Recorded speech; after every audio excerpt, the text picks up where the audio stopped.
ଅକ୍ଷୟ ତୃତୀୟା ଦିନ ରାତିରେ ଆପଣ ଆପଣଙ୍କ ଘରର ଝାଡୁ ଦ୍ୱାରା କିପରି ମାତା ଲକ୍ଷ୍ମୀକୁ ପ୍ରସନ୍ନ କରିପାରିବେ?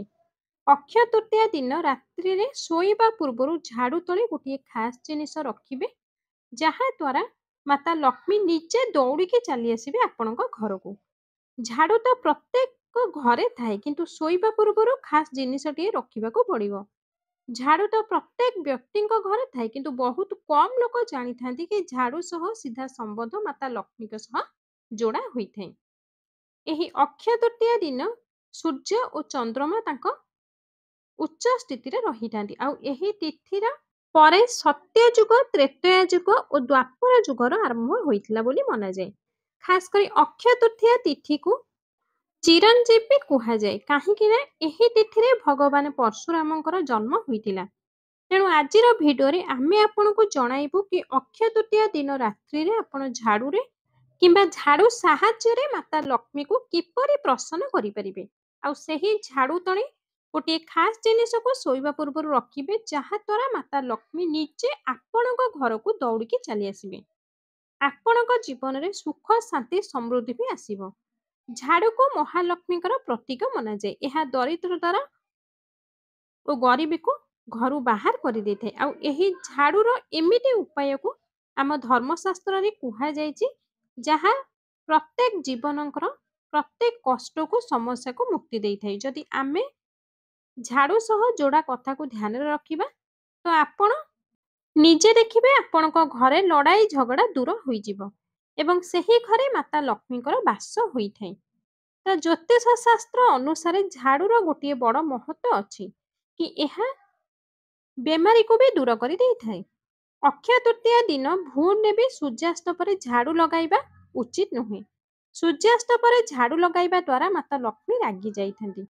ଯଦି ଅତି ଜରୁରତ ପଡ଼େ ସନ୍ଧ୍ୟା ସମୟରେ ଝାଡୁ ଲଗାଉଛନ୍ତି, ତେବେ ଘରୁ ବାହାରେ ଥିବା ଅଳିଆକୁ ବାହାରେ ଫୋପାଡ଼ନ୍ତୁ ନାହିଁ। ଏହି ଛୋଟିଆ ଛୋଟିଆ କଥା ଜୀବନରେ ବହୁତ କିଛି ପ୍ରଭାବ ପକାଇଥାଏ। ଆଜି ଆମେ ଆପଣଙ୍କୁ ଗୋଟିଏ ଛୋଟିଆ ଉପାୟଟିଏ ଜଣାଇବୁ, ଯାହାକୁ ଆପଣ ଅକ୍ଷୟ ତୃତୀୟା ଦିନ ଜରୁର କରିବା ଉଚିତ। ଏହି ଉପାୟକୁ ଯଦି ଆପଣମାନେ କରିବେ, ତେବେ ଏହା ଦ୍ୱାରା ଆପଣଙ୍କୁ ବହୁତ ଲାଭ ହିଁ ଲାଭ ମିଳିବ। ଯଦି ଆପଣ ରାତ୍ରିରେ ଘର ଝାଡୁ ଲଗାଉଛନ୍ତି, ତେବେ ସେହି ଅଳିଆକୁ ଭୁଲରେ ବି ବାହାରେ ଫୋପାଡ଼ନ୍ତୁ ନାହିଁ। କୌଣସି ଏକ ଲାଲ କପଡ଼ାରେ ସେହି ଅଳିଆକୁ ରଖିବେ। ସକାଳ ହଉ ହଉ ସେହି ଅଳିଆକୁ ବାହାରେ ଫୋପାଡ଼ି ଦେବେ, କିନ୍ତୁ ଭୁଲରେ ବି ରାତ୍ରିରେ ଅଳିଆ ବାହାରେ ଫୋପାଡ଼ିବେ ନାହିଁ। ନଚେତ୍ ଏହାର ଖରାପ ପ୍ରଭାବ ଆପଣଙ୍କ ଧନ ଉପରେ ପଡ଼ିଥାଏ। ଯଦି ଆପଣମାନେ ଶୋଇଥିବା ଅବସ୍ଥାରେ ଝାଡୁକୁ ସ୍ୱପ୍ନ ଦେଖନ୍ତି, ତେବେ ଏହା ଆଦୌ ଶୁଭ ନୁହେଁ। ସେହି ସ୍ୱପ୍ନକୁ ତୁଳସୀ ମାତା ନାହିଁ ତ ଗୋମାତାଙ୍କୁ ଜଣାଇଦେବେ, ଯାହାଫଳରେ ଖରାପ ପ୍ରଭାବ ତୁରନ୍ତ ଟଳିଯିବ। ଯଦି ଆପଣଙ୍କୁ ଅକ୍ଷୟ ତୃତୀୟା ଦିନ ରାତ୍ରିରେ ଝାଡୁର ସ୍ୱପ୍ନ ଆସେ, ତ ଚିନ୍ତା କରିବେ ନାହିଁ, ଏହା ବହୁତ ଶୁଭ ସଂକେତ ହୋଇଥାଏ। ଏହାର ମାନେ ହେଉଛି ମାତା ଲକ୍ଷ୍ମୀ ଆପଣଙ୍କ ଉପରେ ପ୍ରସନ୍ନ ଅଛନ୍ତି ଏବଂ ଆପଣଙ୍କ ଉପରେ ମାତା ଲକ୍ଷ୍ମୀଙ୍କର କୃପା ବର୍ଷା ହେବାକୁ ଯାଉଛି। ଆପଣଙ୍କୁ ଗୋଟିଏ ଛୋଟିଆ ଅନୁରୋଧ, ଯଦି ଆପଣ ଆମ ଚ୍ୟାନେଲରେ ନୂଆ ଆସିଛନ୍ତି, ତ କୃପା କରି ଆମର ଏହି ଚ୍ୟାନେଲ ରୋଜି ପିହୁ 1234କୁ ସବସ୍କ୍ରାଇବ୍ କରି ଭିଡ଼ିଓ ଗୋଟେ ଲାଇକ୍ ଅବଶ୍ୟ କରିଦିଅନ୍ତୁ। ଅକ୍ଷୟ ତୃତୀୟା ଦିନ ସ୍ୱପ୍ନରେ ଝାଡୁ ଦେଖିବାର ଅର୍ଥ ମାତା ଲକ୍ଷ୍ମୀ ଆପଣଙ୍କ ଉପରେ ବହୁତ ଜଲ୍ଦି କୃପା କରିବାକୁ ଯାଉଛନ୍ତି। ତ ଆପଣ ଖୁସି ହେଇଯାଆନ୍ତୁ, କାହିଁକି ନା ଆପଣଙ୍କ ଜୀବନରେ ସକାରାତ୍ମକ ପ୍ରଭାବ ଆସିବାକୁ ଯାଉଛି। ଅକ୍ଷୟ ତୃତୀୟା ଦିନଟି ଅତି ଶୁଭ ଦିନ ଆଉ କିଛି ବି ନାହିଁ।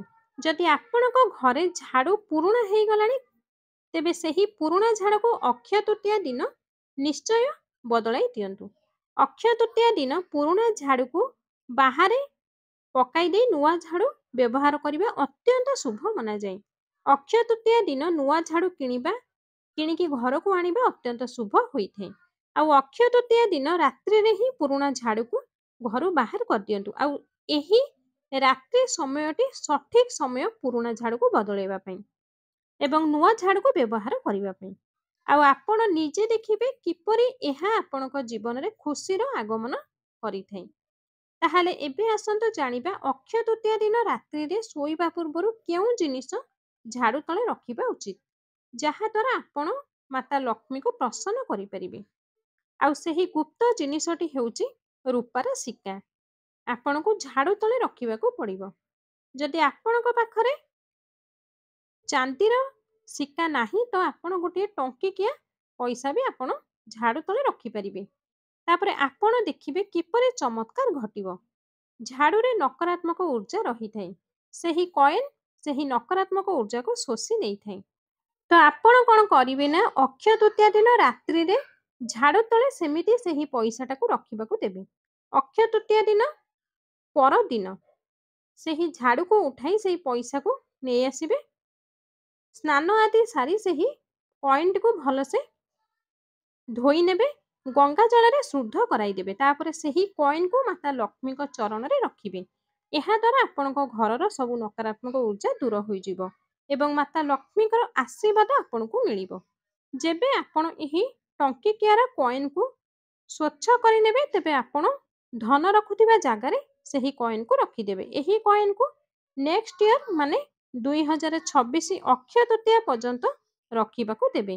ଏହି ଉପାୟ ବି ଆପଣ ଅକ୍ଷୟ ତୃତୀୟା ଦିନ ରାତ୍ରିରେ ହିଁ ଜରୁର କରିବେ। କୌଣସି ବି ଗରିବ ବ୍ୟକ୍ତିଙ୍କୁ ଘରକୁ ଯାଆନ୍ତୁ, ସେଠି ଗୋଟିଏ ଦୀପଟିଏ ଜଳାଇ ଆପଣଙ୍କର ସାମର୍ଥ୍ୟ ଅନୁସାରେ ମିଠା ଦେବେ। ଏହାଦ୍ୱାରା ଆପଣଙ୍କର ଶନି, ରାହୁ, କେତୁ ଏହି 3 ଗ୍ରହଙ୍କର ଦୋଷ ବି ଶାନ୍ତ ହୋଇଥାଏ। ଏହି ଦିନ ଆପଣ କାର୍ଯ୍ୟରେ ଆସୁଥିବା ସବୁ ବାଧା ଦୂର ହୋଇଯିବ। ଅକ୍ଷୟ ତୃତୀୟା ଦିନ ଯଦି ଆପଣ ମାତା ଲକ୍ଷ୍ମୀ, ଗଣେଶ ଓ ଧନର ଦେବତା କୁବେର ଭଗବାନଙ୍କୁ ପୂଜା କରିଥାନ୍ତି ତ ଏହା ବିଶେଷ ରୂପରେ ଶୁଭ ମନାଯାଏ। ଏହି ଦିନ ଆପଣଙ୍କୁ ଦେବୀ ସ୍ତୁପ, ଶ୍ରୀ ସ୍ତୁପ 11ରୁ 12 ଥର ପାଠ କରିବା ଉଚିତ।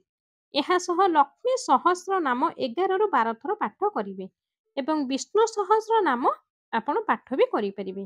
ଲକ୍ଷ୍ମୀ ମାତାଙ୍କୁ ପଦ୍ମ ଫୁଲ ଅର୍ପିତ କରିବା ବହୁତ ଶୁଭ ହୋଇଥାଏ। ଯଦି ଆପଣ ଅକ୍ଷୟ ତୃତୀୟା ଦିନ ପଦ୍ମ ମଞ୍ଜି ଘରକୁ ଆଣିବେ ତ ସେହି ଦିନ ମାତା ଲକ୍ଷ୍ମୀଙ୍କୁ ସେହି ପଦ୍ମ ମଞ୍ଜି ଅର୍ପିତ କରିବେ। ହଳଦିଆ କଉଡ଼ି, ହଳଦୀର ଗଣ୍ଠି, ଧନିଆର ମଞ୍ଜି ଭିତରୁ କୌଣସି ବି ଗୋଟିଏ ଜିନିଷ ଆପଣ ମାତା ଲକ୍ଷ୍ମୀଙ୍କ ଚରଣରେ ନିହାତି ଅର୍ପଣ କରିବେ। ଏହା ଅତ୍ୟନ୍ତ ଶୁଭ ହୋଇଥାଏ। ଏବେ ଆସନ୍ତୁ ଆଉ ଗୋଟିଏ ଚମତ୍କାର ଉପାୟ ଜାଣିବା। ଏହି ଉପାୟ ଆପଣଙ୍କୁ ଅକ୍ଷୟ ତୃତୀୟା ଦିନ ରାତ୍ରିରେ କରିବେ। ଆଉ ସେହି ଉପାୟଟି ହେଉଛି ଆପଣ 4ଟି ଗୋଲମରିଚ ନେବେ। ଅକ୍ଷୟ ତୃତୀୟା ଦିନ ପୂଜା ପରେ କିମ୍ବା ପୂଜା ପୂର୍ବରୁ ଏହି ସମୟରେ ଏହି ଉପାୟକୁ ଆପଣ କରିପାରିବେ। ଅକ୍ଷୟ ତୃତୀୟା ଦିନ ରାତ୍ରିରେ ଆପଣ ଏକ 4 ଛକ ଜାଗାକୁ ଯିବେ। ସେହି 4ଟି ଗୋଲମରିଚକୁ ହାତରେ ନେଇ 4 ଦିଗରେ ମାନେ ଚାରିପାଖ ରାସ୍ତା ଦିଗରେ ଆକାଶକୁ ଗୋଟିଏ ଗୋଟିଏ କରି 4 ଦିଗରେ ଫୋପାଡ଼ି ଦେବେ। ଏହା ସହ କହିବେ ଦରିଦ୍ରତା ମୋ ଘରୁ ବାହାରି ଯା, ଲକ୍ଷ୍ମୀ ମା ମୋ ଘରକୁ ଆସ। ବାସ୍ ଏତିକି କହିବେ, ପଛକୁ ବୁଲିକି ଚାହିଁବେ ନାହିଁ। ଆପଣ ସିଧା ସିଧା ଘରକୁ ଫେରି ଆସିବେ। ଏହି ଉପାୟ ଦ୍ୱାରା ଆପଣଙ୍କ ଘରୁ ଦରିଦ୍ରତା ସବୁବେଳ ପାଇଁ ଦୂରକୁ ଚାଲି ଯାଇଥାଏ। ଅକ୍ଷୟ ତୃତୀୟା ଦିନ ଏହି ଖାସ୍ କଥାକୁ ଧ୍ୟାନ ରଖିବେ କି ଆପଣଙ୍କ ଘରର ମୁଖ୍ୟ ଦ୍ୱାର ସାମ୍ନାରେ ଜୋତା, ଚପଲ, ଛିଣ୍ଡା କପଡ଼ା କିମ୍ବା ଝାଡ଼ୁ ରଖିବେ ନାହିଁ। ଯେଉଁଠି ବି ଏହି ବିଶେଷ ଜିନିଷ ଥାଏ ସେଠି ମାତା ଲକ୍ଷ୍ମୀଙ୍କର ଆଗମନ ହୋଇନଥାଏ। ଏହି କଥାର ବିଶେଷ କରି ଧ୍ୟାନ ରଖିବେ। ଅକ୍ଷୟ ତୃତୀୟା ଦିନ ଏହି ସବୁ କାମ ଭୁଲରେ ବି କରିବେ ନାହିଁ। ଆପଣଙ୍କ ଘର ଓ ଅଗଣା ଭଲସେ ସଫାସୁତୁରା ରଖିବେ, ଅପରିଷ୍କାର ରଖିବେ ନାହିଁ।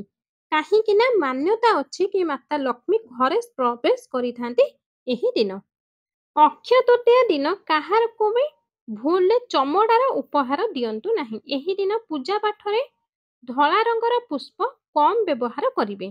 ଏହି ଦିନ ଧଳା ରଙ୍ଗର ଅପରାଜିତା ପୁଷ୍ପ ମାତା ଲକ୍ଷ୍ମୀଙ୍କୁ ଅର୍ପଣ କଲେ ମାତା ଲକ୍ଷ୍ମୀ ଅଧିକ ଆପଣଙ୍କ ଉପରେ ଖୁସି ହୋଇଥାନ୍ତି।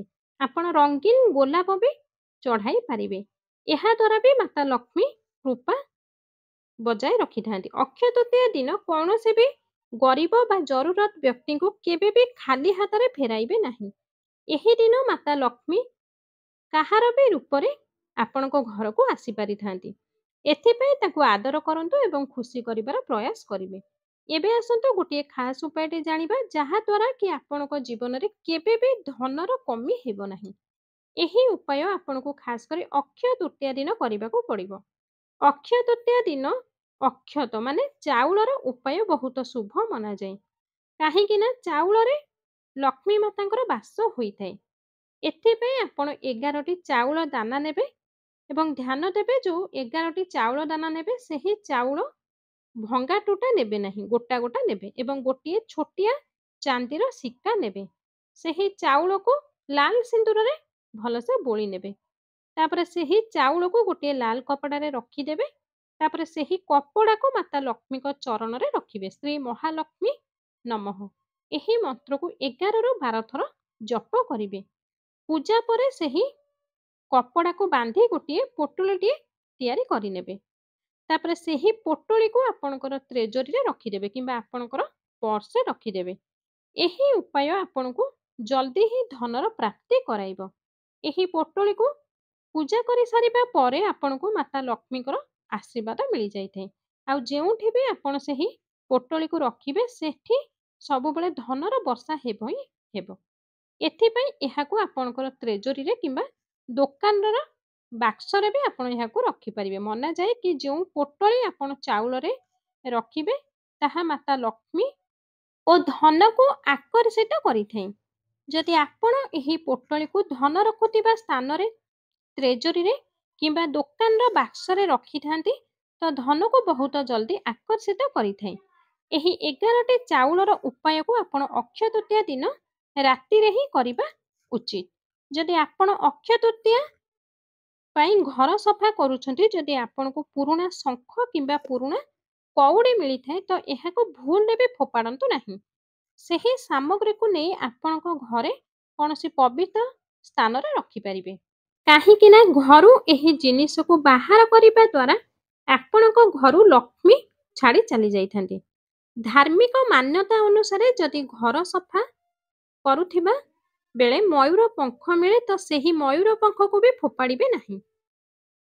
ଏହି ଭୁଲ କରିବା ଦ୍ୱାରା ମହାଲକ୍ଷ୍ମୀ ଆପଣଙ୍କ ଘରୁ ରାଗିକିରି ଚାଲି ଯାଇଥାନ୍ତି। ଏଥିପାଇଁ ଏହି ଛୋଟିଆ ଛୋଟିଆ ଜିନିଷର ଧ୍ୟାନ ରଖିବା ଉଚିତ। ଅକ୍ଷୟ ତୃତୀୟା ଦିନ ସଫାସୁତୁରାର ବହୁତ ଅଧିକ ମହତ୍ତ୍ୱ ରହିଥାଏ। କାହିଁକି ନା ଏହି ଦିନ ଘରେ ମାତା ଲକ୍ଷ୍ମୀଙ୍କର ବାସ ହୋଇଥାଏ। ତ ଆଶା କରୁଛି ଆଜିର ଭିଡ଼ିଓଟି ନିହାତି ଭାବରେ ଆପଣଙ୍କୁ ପସନ୍ଦ ଆସିଥିବ। ଯଦି ଭିଡ଼ିଓଟି ଆପଣଙ୍କୁ ପସନ୍ଦ ଆସିଥାଏ ତେବେ କୃପା କରି ଭିଡ଼ିଓଟିକୁ ଗୋଟେ ଲାଇକ୍ କରନ୍ତୁ। ଭିଡ଼ିଓଟିକୁ ଅଧିକରୁ ଅଧିକ ମାତ୍ରାରେ ସେୟାର କରନ୍ତୁ। ଆମ ଚ୍ୟାନେଲରେ ଯଦି ଆପଣମାନେ ନୂଆ ଅଛନ୍ତି ଏପର୍ଯ୍ୟନ୍ତ ଚ୍ୟାନେଲକୁ ସବସ୍କ୍ରାଇବ୍ କରିନାହାନ୍ତି, ବିନା ସବସ୍କ୍ରାଇବ୍ରେ ଭିଡ଼ିଓ ଦେଖୁଛନ୍ତି ତ କୃପା କରି ଏବେ ହିଁ ଆମର ଏହି ଚ୍ୟାନେଲକୁ ସବସ୍କ୍ରାଇବ୍ କରି ପାଖରେ ଥିବା ବେଲ୍ ଆଇକନ୍ଟିକୁ ଦବାଇ ଦିଅନ୍ତୁ। ଯାହାଫଳରେ ଆମର ପ୍ରତ୍ୟେକ ନୂଆ ନୂଆ ଭିଡ଼ିଓ ସର୍ବପ୍ରଥମେ ଆପଣଙ୍କ ପାଖରେ ଯାଇ ପହଞ୍ଚିବ। କମେଣ୍ଟ ବକ୍ସରେ ଜୟ ମାତା ଲକ୍ଷ୍ମୀ ଅବଶ୍ୟ ଲେଖିଦିଅନ୍ତୁ।